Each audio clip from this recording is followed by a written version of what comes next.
Re-upload this video is. Yes, this video is a re-upload due to copyright reasons. Come on! I want to see the video! Come on! What are you doing here? You weren't even in Star Wars. Ugh, let's just get on with the video.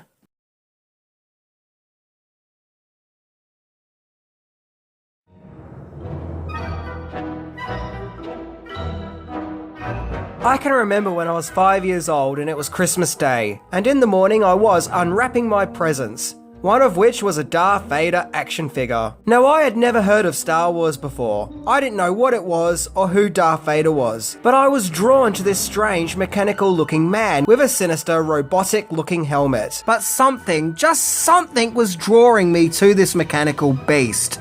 During the day, me and my sisters were watching TV as my parents were preparing Christmas lunch. And of course, Star Wars was broadcast on TV. For the first few minutes, I didn't really pay any attention, probably because I was too sidetracked with my Christmas presents. Then the scene happened when Darth Vader walked down the hallway, and I was like, oh my god, that's my figure I just got.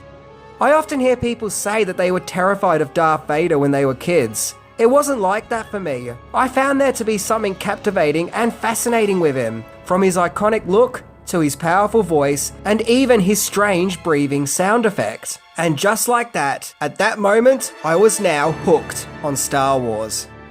And as I kept watching Star Wars that Christmas lunchtime, I was transported into this strange, exciting, and even terrifying world, in this wonderful fairy tale about a farm boy called Luke Skywalker, who seeks adventure, and gets guidance from an old wizard called Ben Kenobi, where he sets out on a space mission to save a princess. And in order to do so, he gets help from two space pirates, Han Solo and Chewbacca, where for the first time in my life, I had a movie experience of otherworldliness, and it really was, for lack of a better terminology, a magical memory.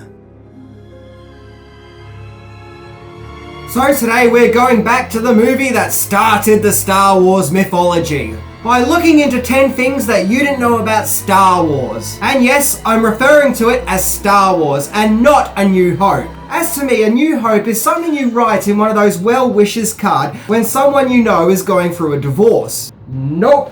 To me, this movie is, and always will be, Star Wars. So, let's check it out.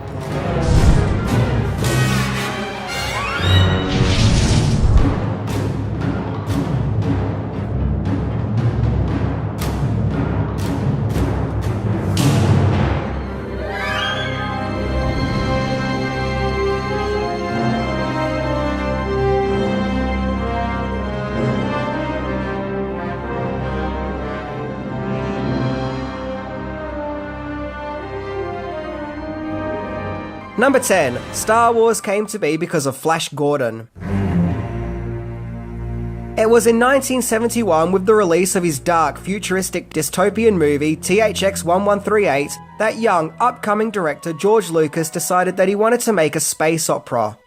Unlike THX 1138, which was bleak and downbeat, his next science fiction fantasy would be more of a fun, uplifting fairy tale. Lucas really wanted to make a movie adaptation of Flash Gordon, on the account that when Lucas was a child, he loved the Flash Gordon serials. He had tried to obtain the rights, but his efforts were unsuccessful. So rather than create a modern space opera based on an old pre-existing franchise, Lucas decided to make his own franchise from scratch. Lucas has maintained that several years prior, he had actually already started to research concepts of making his own space fairy tale mythology. Lucas had initially struck a two-picture deal with United Artists. One was to be his coming-of-age comedy, American Graffiti, and the other was his space movie. United Artists actually ended up turning down both movies, to which Universal Pictures picked up on American Graffiti. So in 1973, George Lucas's spaceship movie was temporarily put on pause so he could work on American Graffiti. Number 9. Creating the myth. So in the early years of creating Star Wars, there were several big ideas going around in George Lucas's creative bearded head. he knew that he wanted to make it an intergalactic battle of good versus evil, and he wanted it to be more mythical and fairy tale than straight up hardware science fiction. In other words, less 2001: A Space Odyssey and more Brothers Grimm. He wanted to give younger people a modern fantasy. Originally, the story was to focus on a space general called Anakin Starkiller, where the character was then rewritten as an adolescent boy, where this young hero became Luke Starkiller, with Anakin now being an older, wiser mentor, who channels a mysterious energy known as the Force, who would then later become Ben Kenobi. Luke also had several brothers before becoming an only child, and at one stage Luke was a little person who came from a community of little people, a concept that Lucas would go on to re-explore for the movie Willow. And Han Solo, the intergalactic pirate smuggler, was originally a giant lizard monster with gills. This tale of Jedi Knights and the light and dark side of the Force got the title of Adventures of the Starkiller Episode 1: The Star Wars. There were 4 different screenplays that Lucas had written for Star Wars, till it increasingly resembled the story that we all know, where Luke Starkiller became Luke Skywalker, and the marathon title of Starkiller Episode 1: The Star Wars was retitled to The Star Wars, till it just became Star Wars. Also, Skywalker sounds more heroic than Starkiller. Starkiller makes it sound like Luke is going on a murderous rampage. Number 8. There was only one person who believed in Star Wars, or rather George Lucas. During the 70s, the science fiction genre was kind of considered past tense. The sci-fi B-movie days of the 1950s were long gone, and the current science fiction movies of that time were dark and nihilistic, mainly focusing on dystopian worlds full of violence and destruction. If these movies taught us anything, it's that the future is going to be a hellscape full of death, chaos, and control from corrupt higher forces. They also had a lot of escalators. Seriously, a lot of the early 70s sci-fi movies had a lot of escalators. The pre-Star Wars science fiction movies of the 70s could also get, well, a little weird and surreal, let's just say. So no one was really jumping up and down with enthusiasm when it came to George Lucas and his spaceship movie. Lucas had producer Gary Kurtz on board, as Kurtz had produced Lucas's previous movie, American Graffiti, as well as George Lucas's production company, Lucasfilm, which he founded in 1971. The movie was pitched to many studios, but it was frequently turned down. Even Lucas's friend and fellow director Francis Ford Coppola was trying to pitch Star Wars with no luck, and if the director of The Godfather wasn't having any luck, then things weren't good. Most people just shrugged it off as a silly kids movie, or they shrugged off Lucas's capabilities as a director. Universal Pictures saw potential in Star Wars, but didn't think that Lucas was up to the challenge. Nor did Exorcist director William Friedkin, who was offered to back the production but declined. Basically, everyone thought that Lucas was an idiot who was an unable director, making some silly childish spaceship movie that no one wanted to see, that was going to cost too much to make. When you think about it, Star Wars is just as much a tale of Lucas having to prove himself and his vision than it is a space opera about Luke Skywalker. Lucas finally approached Alan Ladd Jr., who was the head of 20th Century Fox at the time, and like many others, he couldn't see how Star Wars could be made. But he did also see a spark in George Lucas. He just believed in him, so probably, going against his better judgment, Ladd Jr. greenlit Star Wars with 20th Century Fox. Lucas was paid $150,000 to write the script and direct, but he did strike a deal to have creative control over the sequels and merchandise rights. Number 7. Star Casting. So next, it was all eyes on the casting of Star Wars, and the 3 most important roles to be cast were that of Luke Skywalker, Princess Leia, and Han Solo, the movie's 3 main leads. Screen tests took place in 1976, and were done so simultaneously with the screen test for Brian De Palma's Stephen King adaptation of Carrie. Hence the fact that William Katt auditioned for Luke Skywalker, but incidentally got the part of Tommy Ross in Carrie. Other actors considered for Luke Skywalker include Will Seltzner, Robbie Benson, and Charles Martin. When it came to the role of Han Solo, the legendary Kurt Russell read for the part, but was unsuccessful, as well as Nick Nolte, and supposedly even Christopher Walken. As for the role of Princess Leia, several actresses were auditioned and considered, including Karen Allen, Amy Irving, Cindy Williams, Jodie Foster, and Terry Nunn. Through the auditions, Mark Hamill would be cast as Luke Skywalker, Carrie Fisher would be cast as Princess Leia, and Harrison Ford would be cast as Han Solo, much to Ford's surprise, as he thought he was just there to help with the readings for the screen test. I think you can tell with their screen tests that Hamill, Ford, and Fisher just had the magic. They had believability and sincerity, as well as amazing chemistry, of which led to the perfect casting of the original Star Wars cast lineup. Incidentally, Hamill was paid $1,000 a week for his efforts on Star Wars. Fisher was paid $850 a week, and Ford got $750 a week. The production wanted 2 veteran actors in the movie to help give Star Wars some gravitas, and Alec Guinness was cast quite early on as Obi-Wan Kenobi. For his efforts, he was paid £15,000 a week and got 2% of the movie's profits, a deal which all up would lead him to making over $95 million. When it came to the part of the villainous Grand Moff Tarkin, the original choice for the part was Christopher Lee, but he turned the part down.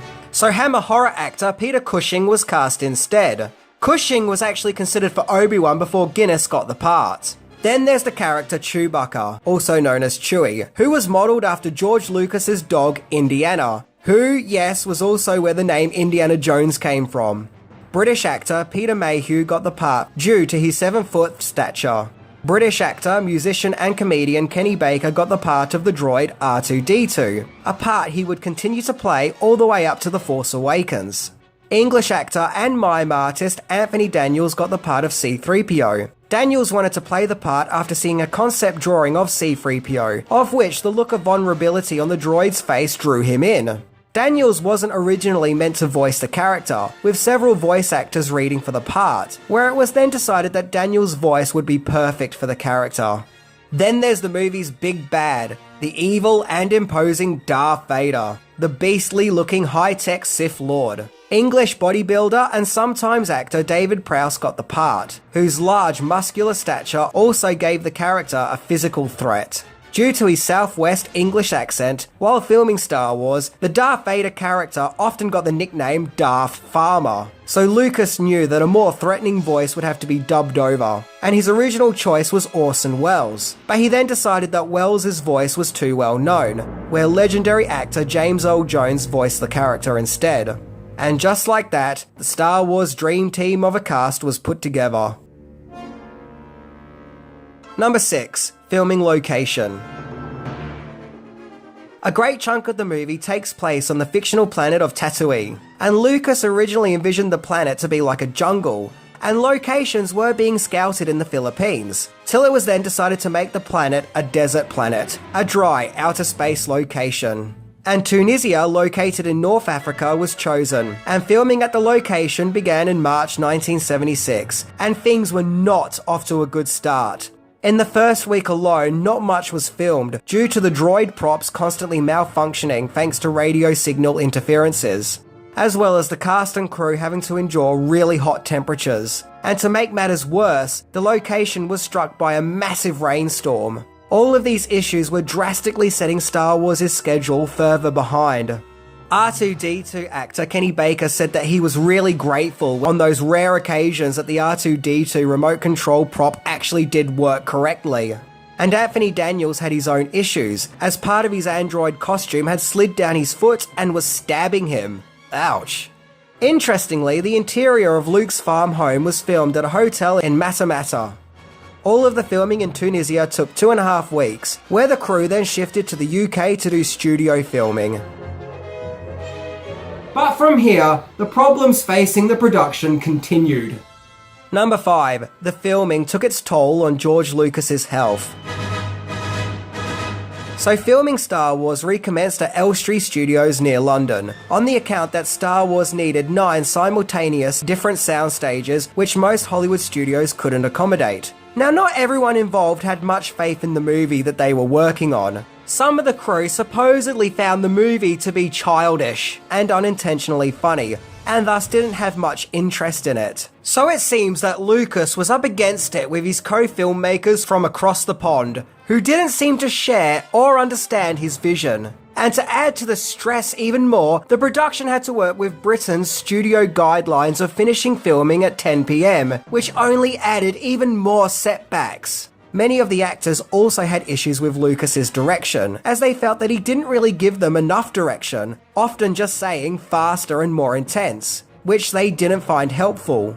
Lucas was reportedly very shy and quiet and very depressed while making the movie due to all its issues and setbacks, which caused him to very rarely communicate with the actors and crew. And on some occasions, the actors even tried to make him laugh, but were unsuccessful. They couldn't cheer him up.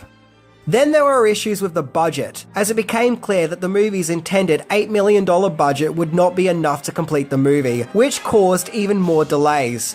Lucas was ultimately told that he had to finish the production in a week, or the production of Star Wars would be terminated entirely. Yeah, no more film. Thankfully, the budget was increased, and the production was split into 3 units, one led by Lucas, the other led by Kurtz, and finally the third run by production supervisor Robert Watts.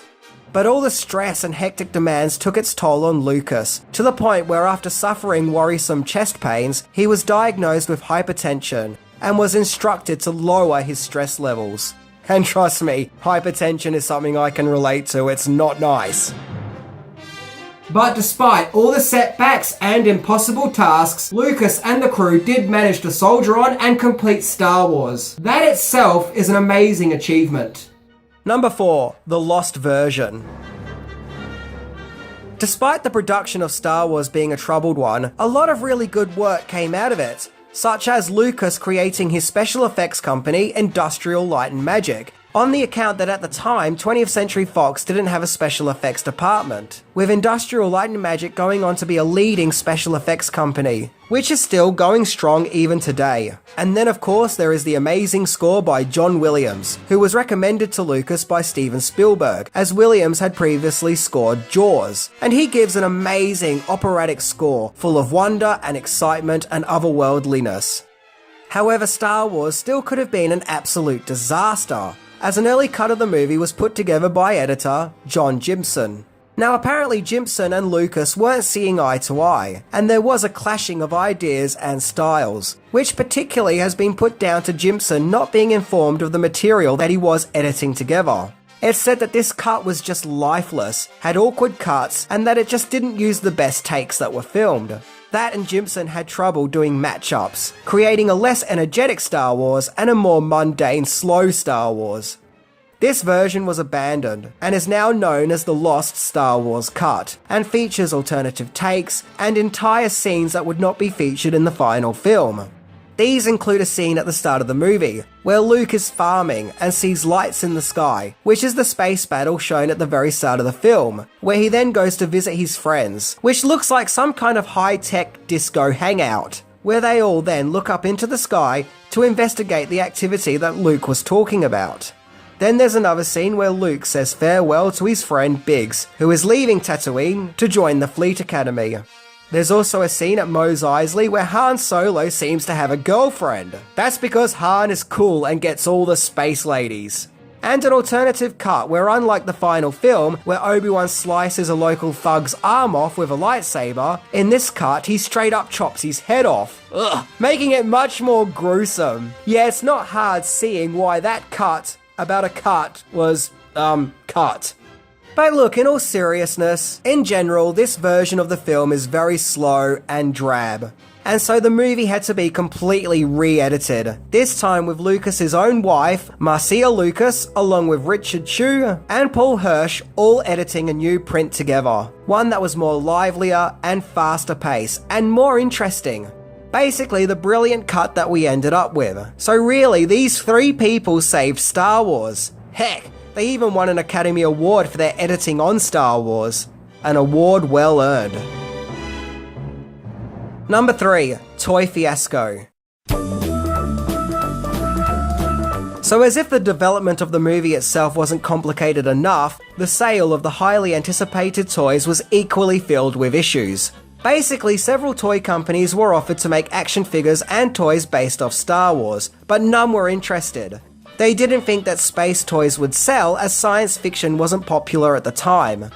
However, toy company Kenner did pick up the toy licensing and agreed to make Star Wars toys. However, come Christmas time 1977, and there just wasn't enough toys to meet demands. Now, I've heard two stories as to why this happened. One being not enough stock was produced, as it wasn't anticipated that Star Wars would be the hit that it was, and so the success of the toys were underestimated. The other being that Kenner didn't get the images of the vehicles and characters till quite late, as Lucas didn't want his images leaked and seen by other movie and TV productions, and thus copy his ideas. So to accommodate for the lack of Star Wars action figures, the early bird promotion was set up, which consisted of an empty cardboard display stand for the figures with a certificate to mail out in order to receive the action figures at a later date, and a Star Wars membership card, which actually didn't really mean anything. This lousy and apologetic result of a lack of toys has now become somewhat infamous, as many kids woke up on Christmas morning expecting some Star Wars action figures, but instead was given some empty packaging with a certificate telling kids that they will get their Star Wars figures at some time between February to June. All they had to do was mail away the certificate. Yeah, Merry Christmas, kids. Enjoy your empty cardboard stand. However, in 1978, the Star Wars toys were hugely successful and revolutionized the 3.75-inch action figure. And Lucas made most of his money off Star Wars from the merchandising, as he very cleverly got sole merchandising rights as part of his deal with 20th Century Fox. In fact, the merchandise for Star Wars was insane, as at that time there was pretty much Star Wars everything. You name it and the Star Wars brand was slapped on it. From lunchboxes to comic books, Topps cards, t-shirts, and even Star Wars cereal. Yep, the merchandise was strong with this one, but I think my favourite was Disco Star Wars. Because it's the 70s, of course, there was going to be Disco Star Wars. There was even this performance on a show called Top Pop, where Disco Star Wars came complete with cowboys, cowgirls, dudes on motorbikes, dancing chefs, and whatever this is meant to be. I mean, yeah, it's weird, but come on, it's Disco Star Wars. Number 2, Special Editions. Now, to be fair, Star Wars had had changes made to it since the very beginning. Let's not forget that in the beginning it was called The Star Wars. And yes, this was the logo that was going to be used. As you can see, Mark Hamill promoting Star Wars with this old logo. The first big change to Star Wars came as early as 1981, when Star Wars had a re-release, where it was now retitled to Episode 4, A New Hope, as Lucas had now envisioned his prequel trilogy. And over the years, Star Wars would get several new releases or special home media editions, with improved sound and digitally remastered picture quality. However, the biggest change came in 1997 with the release of the Special Edition, which promised to show Star Wars as it was never seen before, with new scenes, new effects, and a version of the movie that was more to George Lucas's original vision. Now, the first time I watched it, I actually found it quite fascinating. However, and I'm not the only one to say this, the new 1997 CGI effects just really clashed with the original grainy 1977 footage. It just felt like pointless, glossy add-ons, rather than changes that improve the movie. But that's the problem, the movie was perfect, it didn't need improvements. I was perfectly content with watching Star Wars without the sonic rings around the explosions. The two scenes that get talked about the most is the scene where Greedo confronts Han Solo, and then when Han Solo confronts Jabba the Hutt. Firstly, in the duel between Han and Greedo, in the original cut of the movie, we clearly see that Han shoots Greedo first. Why? Because he's a badass and a pirate, and saving his own life is his top priority. However, Lucas then changed his mind over the years, feeling that shooting first made Han look like a cold-blooded killer, where in the special edition, effects were added to make Greedo shoot first, where Han rather comically tilts his head. I can remember watching this for the first time and thinking that this new effect looked pretty terrible. In later years, it's been changed again, where this time they both shoot at the same time. But constantly changing and trying to fix this scene is making an issue out of something which really doesn't need to be an issue. The scene shouldn't be a problem. Han shot first because Greedo is threatening him. This should not be negotiable. There really is no need to complicate it. And also, just how much of a bad shot must Greedo be? This whole Han shot first controversy even started an online movement. The other famous shot is Han meeting up with Jabba the Hutt. As we all know, originally the scene was shot with an actor standing in for Jabba, as Lucas didn't know at that stage what Jabba would look like. So here he used CGI to recreate the character, but I just felt that the CGI looked a little too animated, and that this Jabba just didn't match what we saw in Return of the Jedi. And logistically, the scene was actually unnecessary, as we're already caught up to speed with Han's issues with Jabba, thanks to the previous, as mentioned, Greedo scene. So the new Jabba scene does kind of feel self-indulgent. Over the years, even more changes would be made to Star Wars with each new release, such as changing the CGI of Jabba, which I will admit does look better, but still doesn't resemble what we saw in Return of the Jedi, and this rock which is now placed in front of R2-D2. Well, I'm sure glad they fixed that up. I always thought that Star Wars is okay, but there needed to be a rock placed in front of R2-D2 when he's hiding in the cave. One that defies physics as to how he was even able to get in the cave in the first place. Sorry, George, I still love you, but seriously, mate. Look, it's George Lucas's creation, and if this is what he wants to do, well, then I guess that's what he wants to do. I still love the movie, but maybe one day he'll open up his heart to the possibility of releasing the original trilogy without the changes. Fingers crossed that he finds the kindness within himself to do it. Hey, if he does, I will be the happiest George Lucas fan ever. Number 1. Star Wars taking over the universe.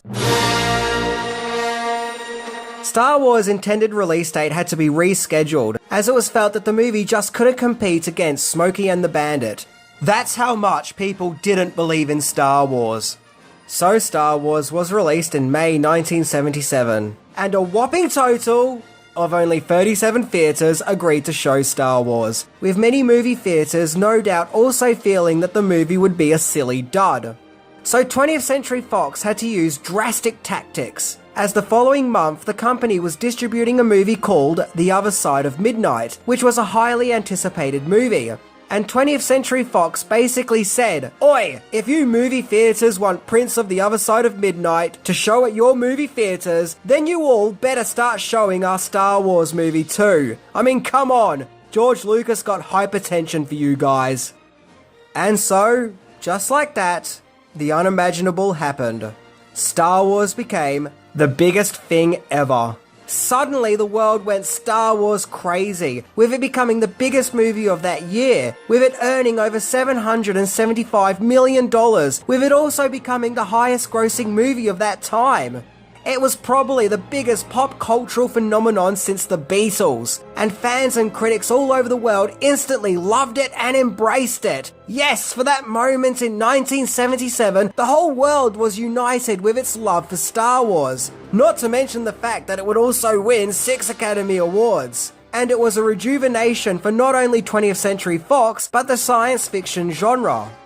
The story of Star Wars, to me, is kind of a story of perseverance and seeking your dreams and going against all odds to do so. Like how in the movie Luke had dreams of leaving his farm life and to go on space adventures, George Lucas himself had dreams of creating one of the greatest movie mythologies of all time. Just like how Luke had to defy all odds and naysayers who told him that he couldn't do it and that it was impossible, and despite all the setbacks, he never gave up. He followed his dreams. This was a man who was sent out on an impossible task and had to shift mountains to do so. And he won. And I think that that's a very wonderful and beautiful message, and a positive one. And the quest of Luke Skywalker is almost meta with the quest of George Lucas. This was a man who dared to dream big and who was laughed at and criticized for it. But he succeeded and won. And all those people who were laughing at him weren't laughing at him anymore. Star Wars is the perfect space fantasy. It transports you into an alien world and it takes you on an amazing adventure, full of wonderful special effects, impressive acting performances, memorable characters, and a spellbinding score. Star Wars means so much to so many people, but to me it demonstrates that nothing is impossible if we follow our dreams. And always remember, dare to dream.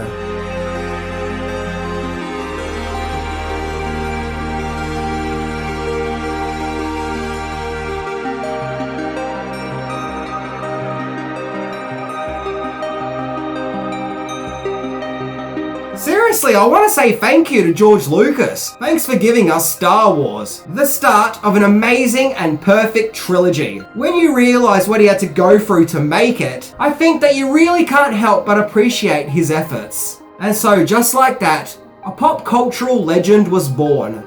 Anyway, I'm Minty, and remember, never let anyone tell you that you can't follow your dreams, and that you can't make the impossible possible. And may the Force be with you. Oh, well, didn't I just make the end of this episode all warm and mushy? See ya!